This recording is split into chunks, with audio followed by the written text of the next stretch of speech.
Captain Lisa Martinez, stood on the bridge of the Starbound Pioneer and watched the stars through the main viewing screen. The ship moved quietly through space, as it had done for many weeks now. Her crew worked at their stations checking readings and making sure everything ran smoothly. They were on a mission to explore new star systems and find planets that humans could use in the future DR. Amy Foster looked up from her science station and called out to the captain Amy had been studying the sensor readings for the past hour, and something strange was happening in the system ahead of them.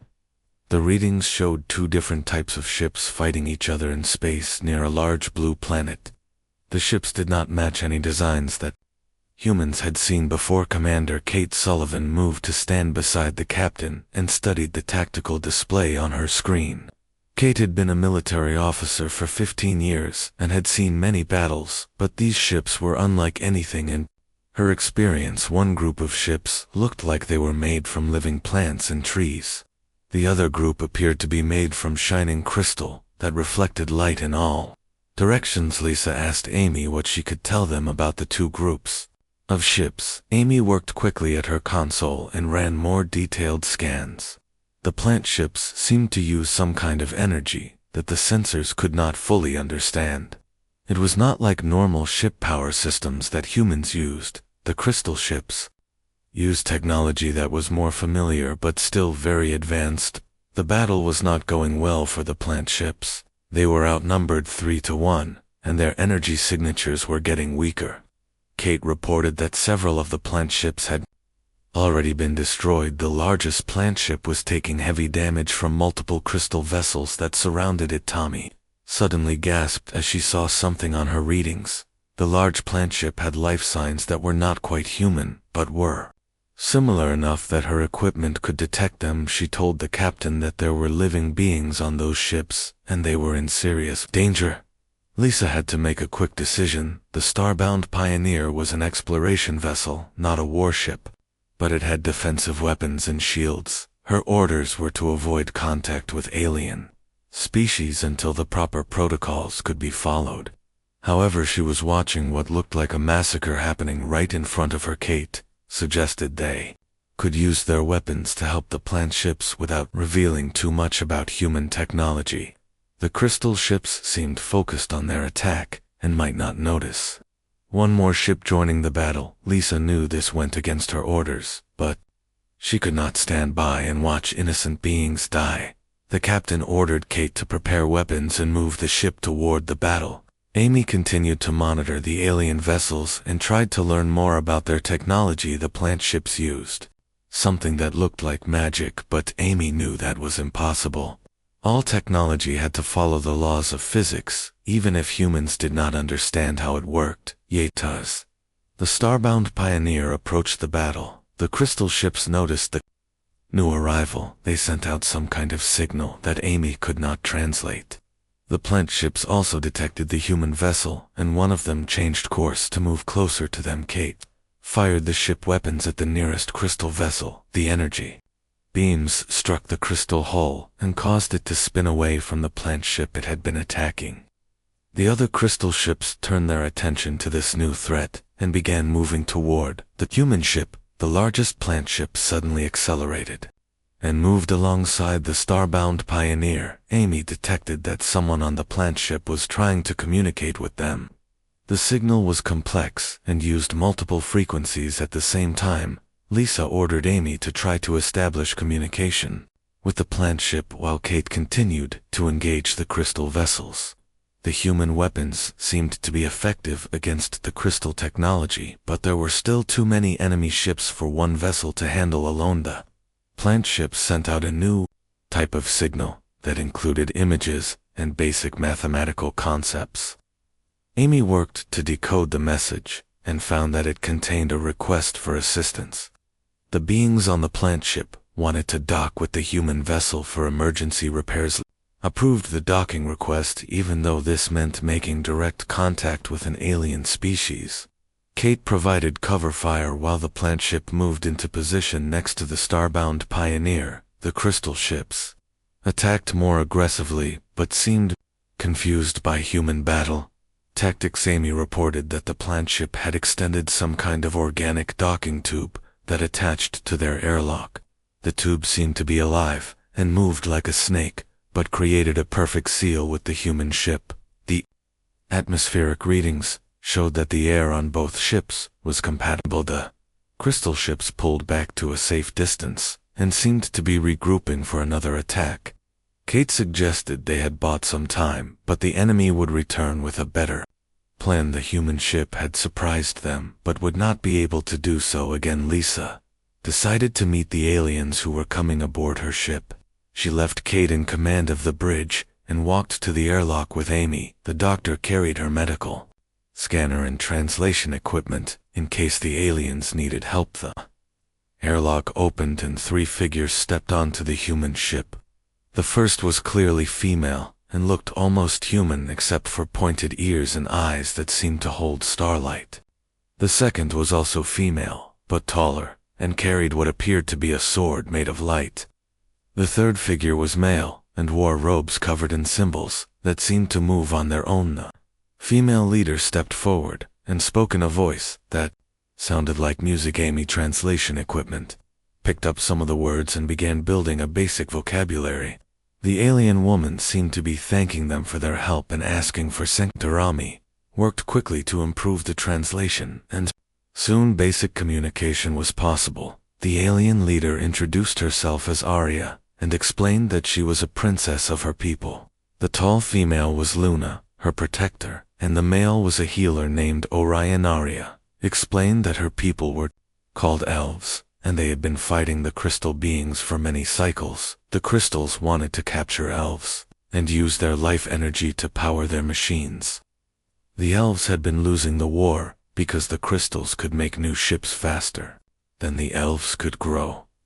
There's Lisa learned that the elf ships were actually alive and grown from special trees that took many years to mature.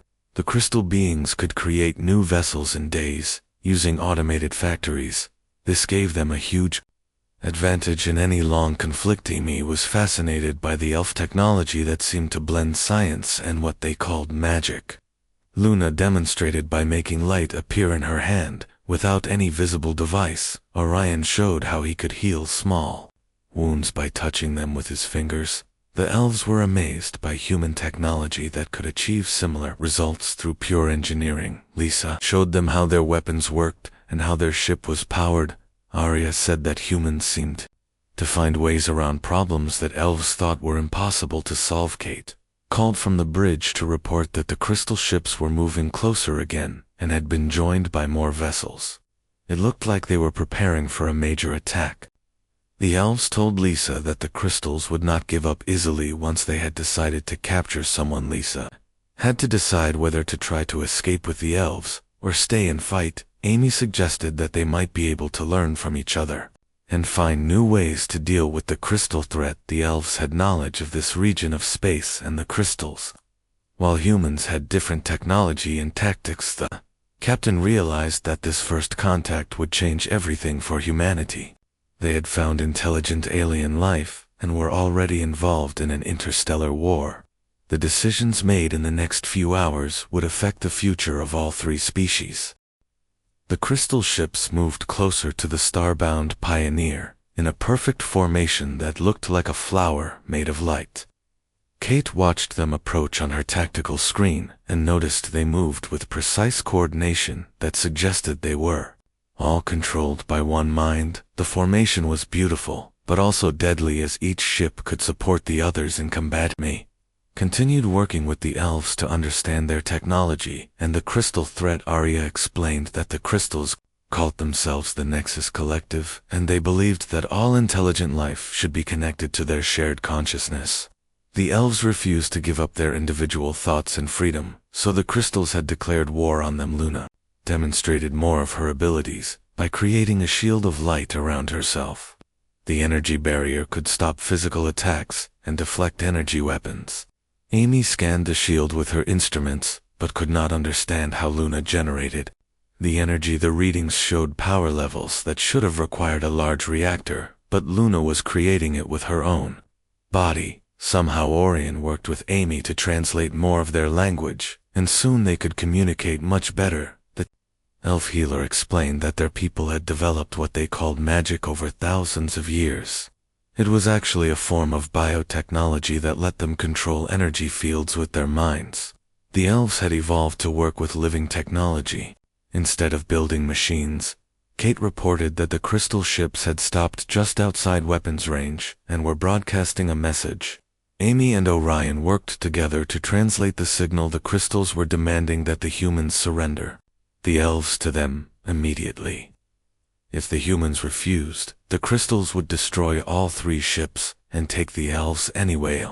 Lisa knew she had to respond to the crystal ultimatum, but she wanted to understand what they were dealing with first. Arya told her that the Nexus Collective had conquered dozens of worlds by forcing other species to join their shared mind.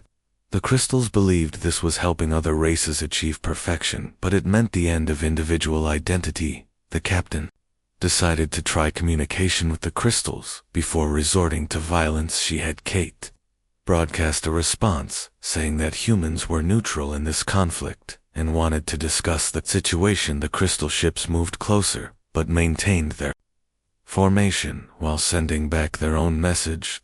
The crystal reply was strange, because it seemed to come from many voices speaking as one. They identified themselves as units of the Nexus Collective, and said that individual consciousness was a disease that caused suffering. They claimed they were helping other species by curing them of the burden of separate thought. Simi found this concept disturbing because it meant the crystals saw free will as something that needed to be eliminated. The elves had been right to resist, because joining the collective would mean the end of their culture and identity. Lisa realized that humanity would face the same choice if the crystals decided humans needed to be cured. Kate suggested they try to break the crystal formation by using human tactics that the aliens might not expect.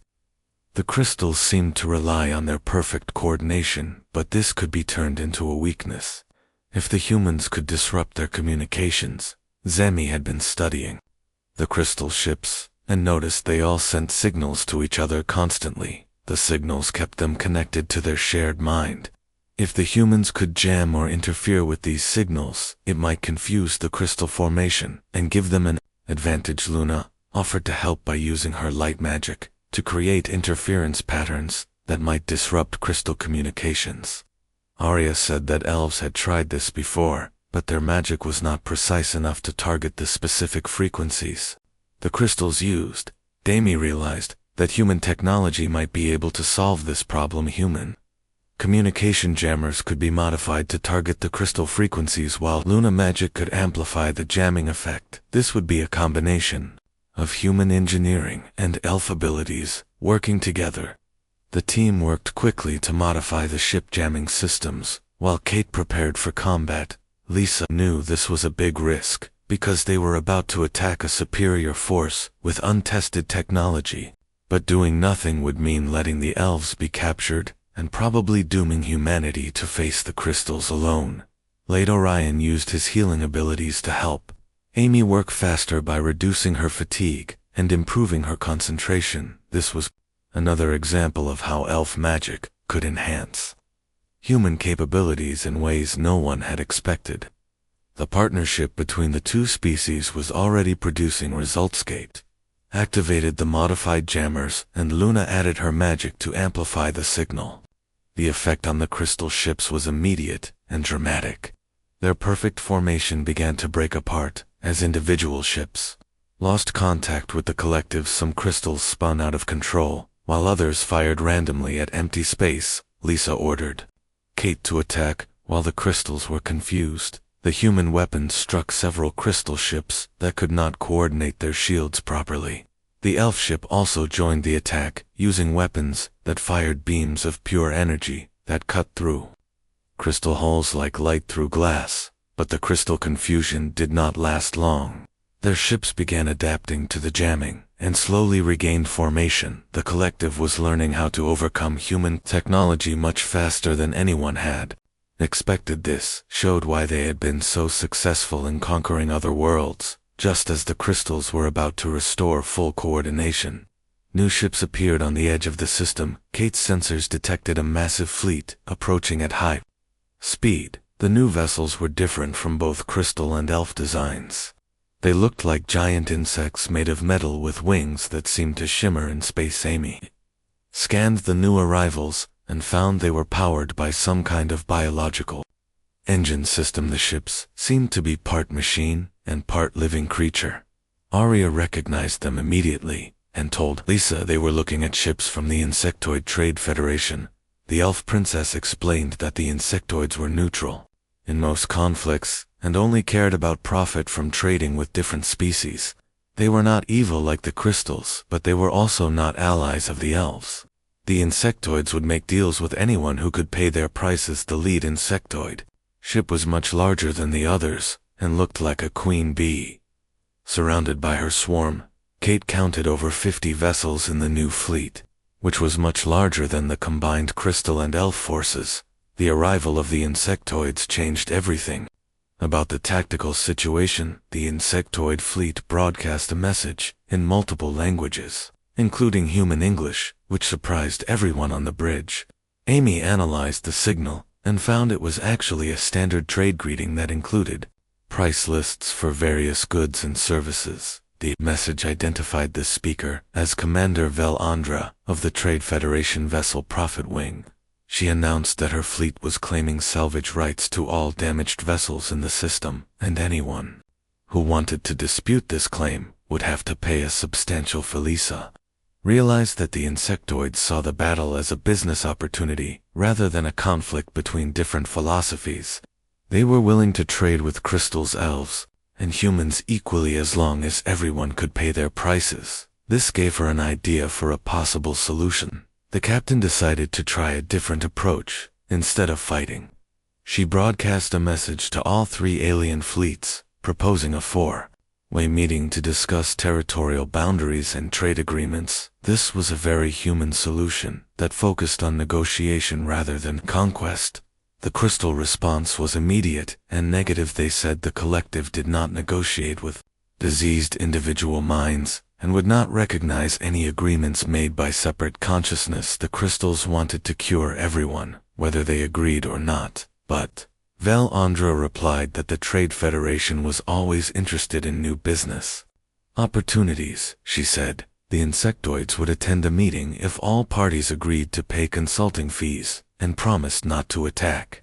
During negotiations, Arya spoke with her people and agreed to attend the meeting. Luna was suspicious but admitted that fighting 3 different fleets at once would be suicide for the elves. The elf princess hoped that humans might find a way to resolve the situation without more violence. The crystals finally agreed to attend, but only because the human jamming had shown them that individual consciousness might have tactical advantages they had not considered. They wanted to study human technology before deciding whether to cure or destroy humanity. Kate was worried about putting all 4 leaders in the same place because any one of them could betray the others, but Lisa pointed out that this might be the only chance to prevent a war that would destroy all of them. The meeting would test whether different species could find common ground or if conflict was inevitable. The meeting was set to take place on the largest insectoid ship because Vel Andra claimed her vessel had the best security systems. Lisa brought Amy and Kate with her, while Arya came with Luna and Orion. The crystal representative was a being that called itself Unit 7 of the Science Division, and it arrived with 2 other crystal entities. Vel Andra met them in a huge chamber that looked like the inside of a honeycomb. The walls were covered with hexagonal panels that glowed with soft light. The insectoid commander was tall and thin, with 4 arms and large multifaceted eyes that seemed to see everything at once. Her voice had a buzzing quality, but the translation equipment worked well. The negotiations had barely begun when Amy's detection equipment picked up something terrifying approaching the system. Her sensors showed massive objects moving toward them from deep space. The objects were bigger than space stations and moved in a way that suggested they were alive. Military training kicked in as she analyzed the new threat. The approaching entities were absorbing energy from everything they passed, including starlight itself. They left trails of absolute darkness behind them as if they were eating space itself. Amy's scans showed they were machines, but also something more. Arya's face went pale as she recognized what was coming toward them. She told the others that her people had ancient stories about the Void Devourers, creatures that consumed entire star systems and left nothing behind. The elves thought they were myths, but the approaching ships matched the old descriptions perfectly. Unit 7 communicated with the other crystal entities and announced that the collective had encountered these beings before. They were remnants of a civilization that had tried to achieve perfection by merging with their machines. The experiment had failed and created entities that could only exist by consuming other forms of life. Elendra, business-focused mind, immediately calculated that the Void Devourers would destroy all potential customers and trading partners. She declared that stopping them was now the highest priority and offered the full resources of the Trade Federation to anyone with a plant. The crystal entities tried their standard approach of attempting to communicate with the Void Devourers and offer them membership in the collective, but the approaching machines did not respond to any signals. They simply continued moving toward the system while absorbing energy from everything in their path. Arya and Luna worked together to create powerful magical barriers around the most important ships. Their combined abilities could protect a small fleet for a limited time, but the barriers required constant energy and would eventually fail. The elves had no way to stop the Void Devourers permanently. The insectoid fleet prepared for swarm warfare, using their superior numbers and speed to overwhelm enemies. Velandra ordered her ships to attack the Void Devourers from multiple directions at once. But the ancient machines simply absorbed the energy from insectoid weapons and became stronger. Kate suggested using nuclear weapons, but Amy's scans showed that the Void Devourers actually fed on all forms of energy, including nuclear reactions. Conventional human weapons would only make the enemy more powerful. Traditional military tactics were useless against foes that grew stronger from being attacked. Amy worked frantically to analyze the Void Devourer technology and find some weakness. The machines were incredibly ancient and used principles that none of the allied species understood, but Amy noticed something important in the energy patterns they used. Void Devourers were not alive in any normal sense. They were artificial intelligences that had been programmed millions of years ago to find and consume energy sources, but like all computer programs, they had to follow their original instructions exactly. Amy Foster realized that the key to defeating them was not more powerful weapons, but better programming. She explained to the others that the Void Devourers were essentially very advanced computers that had been following the same program for eons. Asked Amy if human computer technology could be used to create a virus that would disrupt the Void Devourer programming. Amy said it was possible, but they would need to get close enough to one of the machines to upload the virus directly. Kate pointed out that getting close to a Void Devourer would be incredibly dangerous since the machines absorbed energy from everything nearby.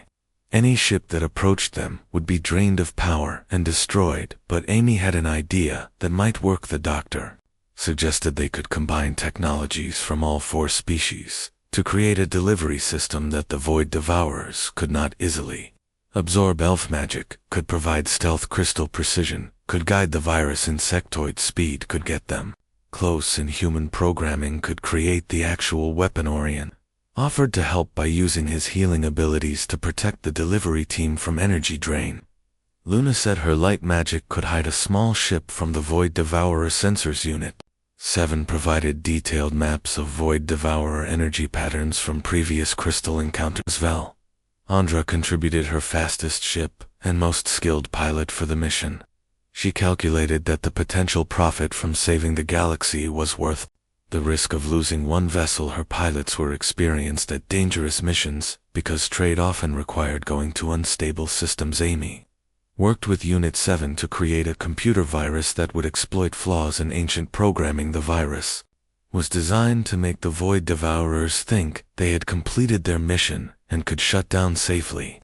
It was a simple trick, but it might work on machines that had not updated their software in millions of years. The plan required perfect timing and coordination between all 4 species. Luna would cast stealth spells on the delivery ship while Unit 7 guided it to the exact spot where the virus could be uploaded. Valandra pilot would fly the dangerous approach, while Orion protected. Everyone from Energy Drain. Kate volunteered to lead the mission because she had the most combat experience. Lisa wanted to go herself, but knew the captain was too important to risk. Amy had to stay behind to monitor the virus and make adjustments. If needed, the team prepared for the most dangerous mission any of them had ever attempted. They were about to fly directly into the energy field of a machine that could destroy planets. The success or failure of their plan would determine whether their civilizations survive. As the Void Devourers approached the system, the Allied fleets took defensive positions around the most important planets. Arya used her magic to coordinate communications between the different species, while Luna prepared the largest protective barriers she had ever created. The delivery ship launched just as the first Void Devourer entered the outer system. The ancient machine was larger than a moon and radiated darkness that made nearby stars dim. Its surface was covered with structures that looked like both technology and living tissue. Kate felt the energy drain begin as soon as they entered the Void Devourer influence field. Orion healing magic fought against the drain, but she could feel her strength slowly leaving her body. The insectoid pilot maintained course with incredible skill as the ship systems began failing. Unit 7 guided them to a spot where the ancient machine had what looked like a communication array. Amy virus would need to be uploaded directly to this system for maximum effect, the crystal being used its precise sensors to find the exact location. Despite the interference, Luna's stealth magic kept them hidden until the last moment, but the energy required was enormous. She collapsed from exhaustion just as they reached the upload point. Kate had to complete the mission while the elf warrior was unconscious. The virus upload began, and Amy watched nervously from the command ship as her program invaded the Void Devourer systems. The ancient machine continued its approach, but its energy patterns began to change in subtle ways. The virus was spreading through its networks. Suddenly the Void Devourer stopped moving, and its energy absorption ceased. The virus had convinced it that its mission was complete, and it was time to shut down safely. One by one, the other Void Devourers received the shutdown signal and powered down as well. The galaxy was saved by the combined efforts of 4 very different species working together. Each group had contributed something essential to the solution, and none of them could have succeeded alone. The victory proved that cooperation was more powerful than any individual strength. The victory over the Void Devourers created a bond between the 4 species that none of them had expected. Arya spent days aboard the human ship learning about their history and government systems. She was fascinated by concepts like democracy and individual rights that were completely foreign to elf society. Amy set up cultural exchange programs where representatives from each species could study the others. Orion learned about human medicine while teaching elf healing techniques too.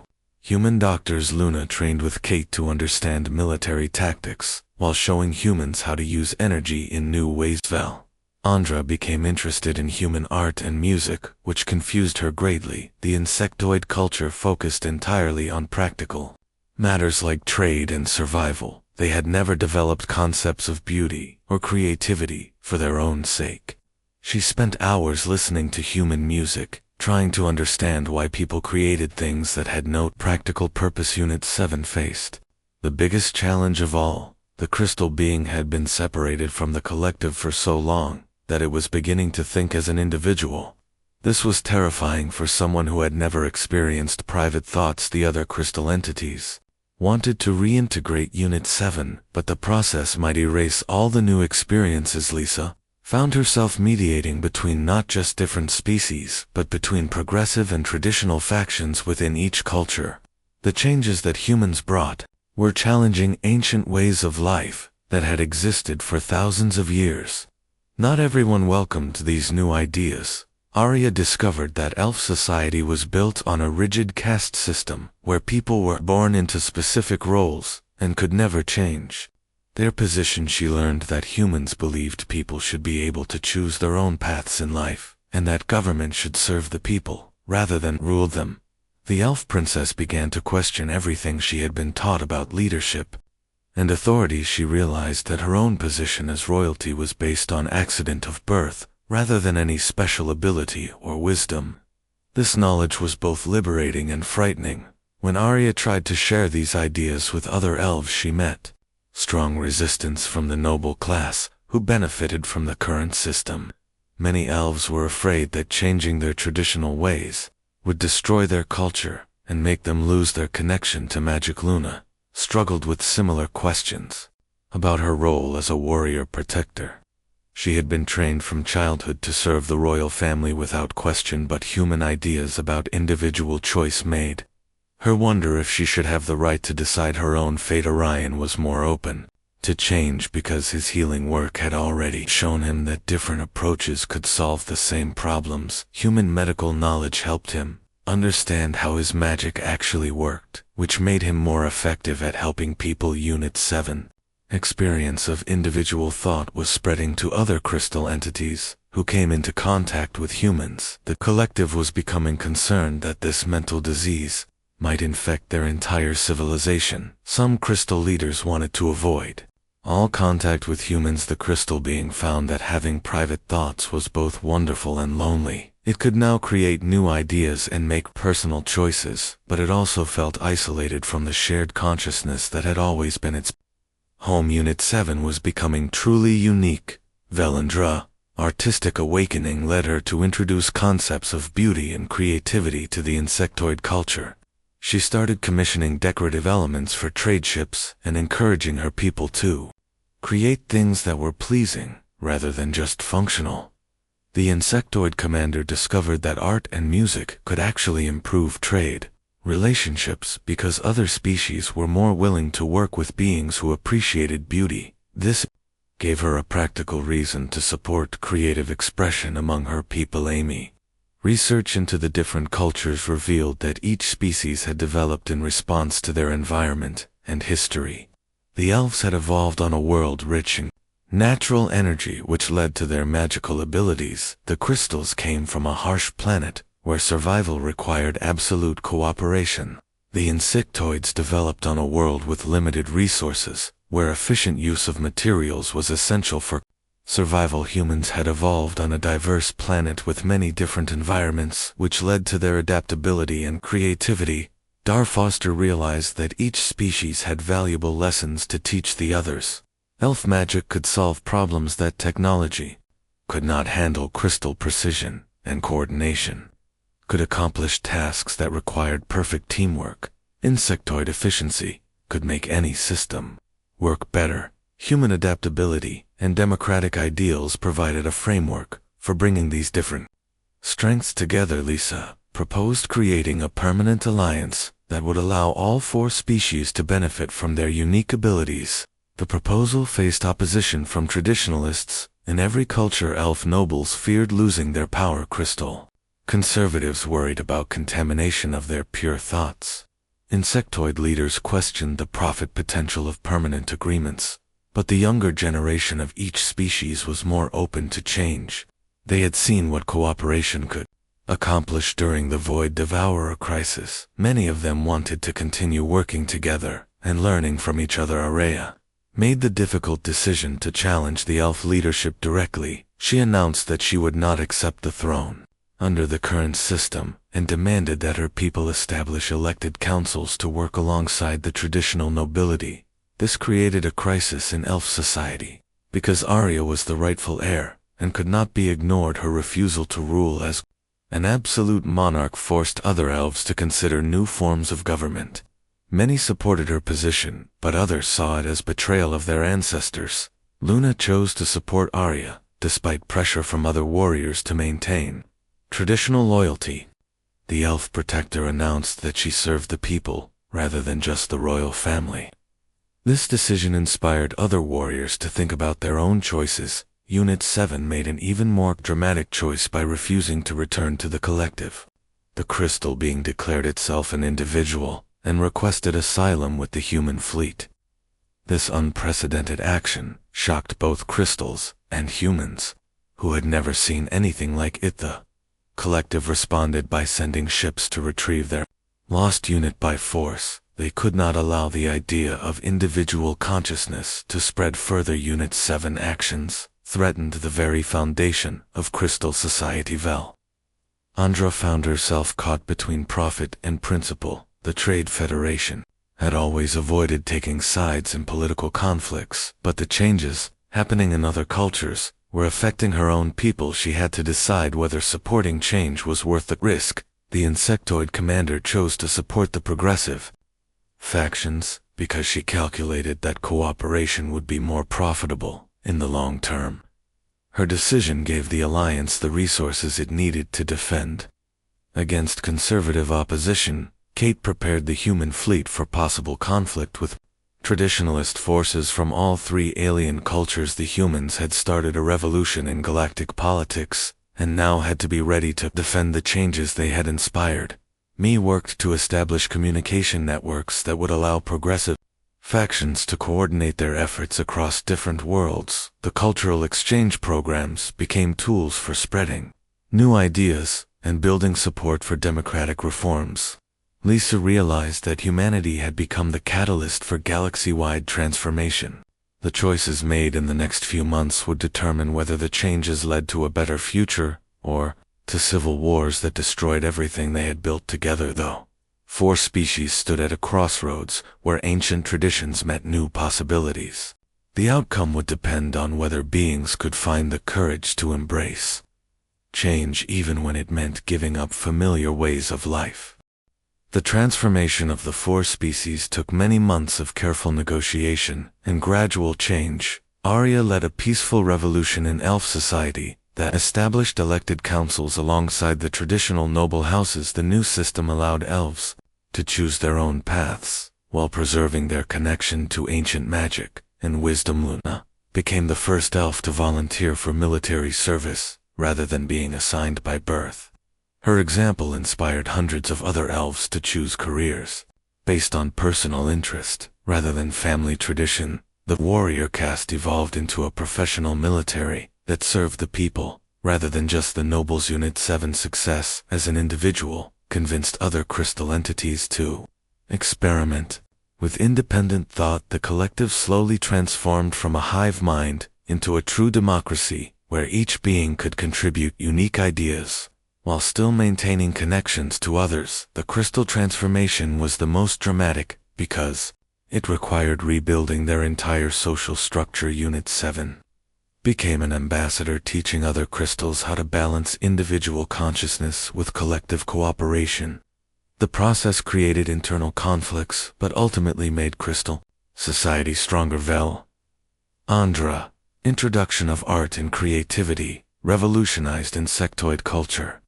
Her people discovered that beauty could be profitable because other species valued artistic products highly. The Trade Federation became known for creating the most elegant ships and stations in the galaxy. The insectoid artistic renaissance led to developments in other areas as creative thinking improved their engineering and business practices. Andra people learned that innovation required the freedom to try new approaches, even when they might fail.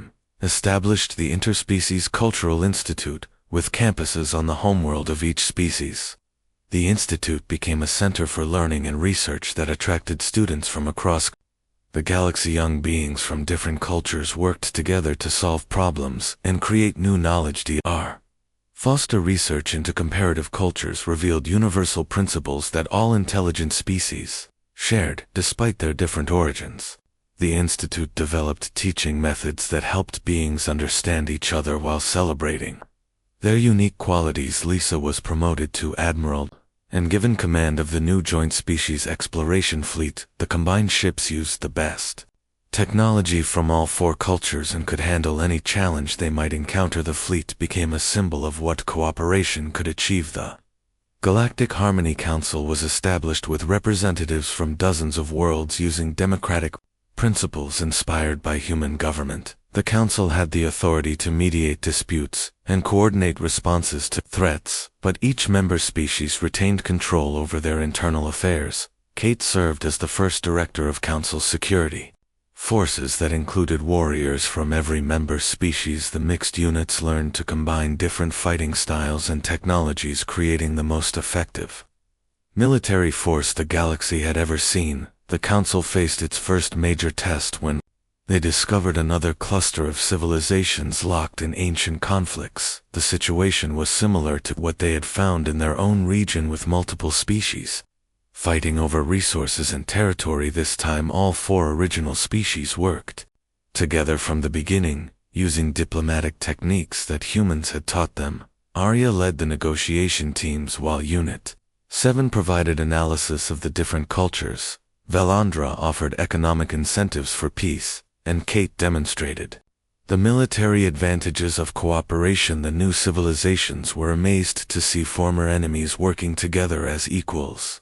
Many of them had been fighting for so long that they had forgotten why the conflicts started. The example of the Harmony Council showed them that other solutions were possible. Amy spent years documenting the languages and customs of the new species while helping them understand each other. Her work prevented many wars by clearing up misunderstandings and finding common ground between different groups. One of the new species was aquatic and lived in underwater cities.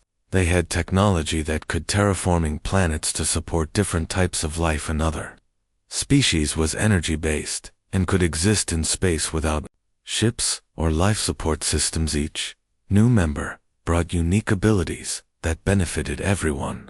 The Council grew to include over 50 different species, each contributing their special knowledge and skills. The diversity became a source of strength rather than a cause for conflict. Lisa often thought about how much had changed since that first encounter with the elf ships.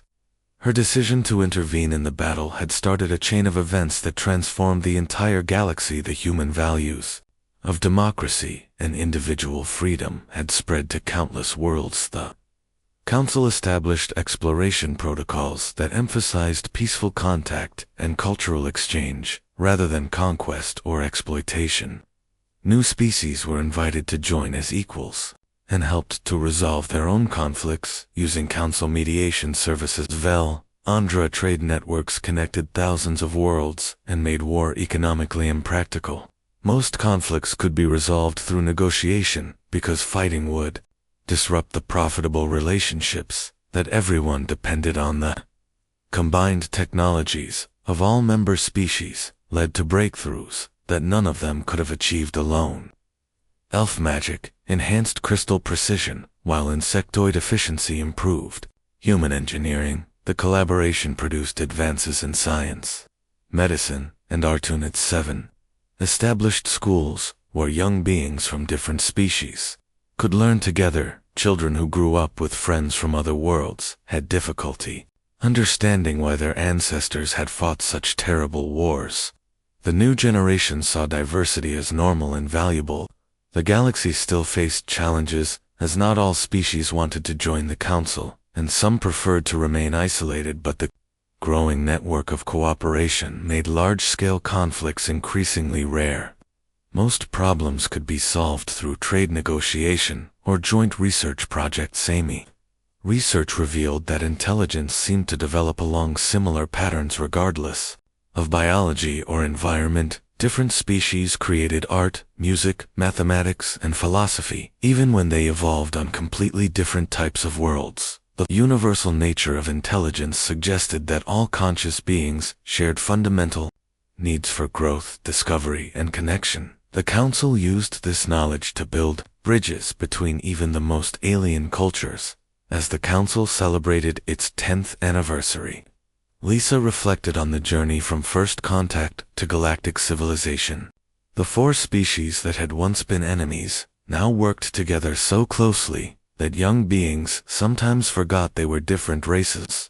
The Harmony Council had become a model for democratic cooperation that was studied throughout the galaxy. New species often joined specifically because they wanted to learn the techniques that had made peace possible. The exploration fleet continued to discover new civilizations and help them resolve conflicts using methods proven successful by the Council.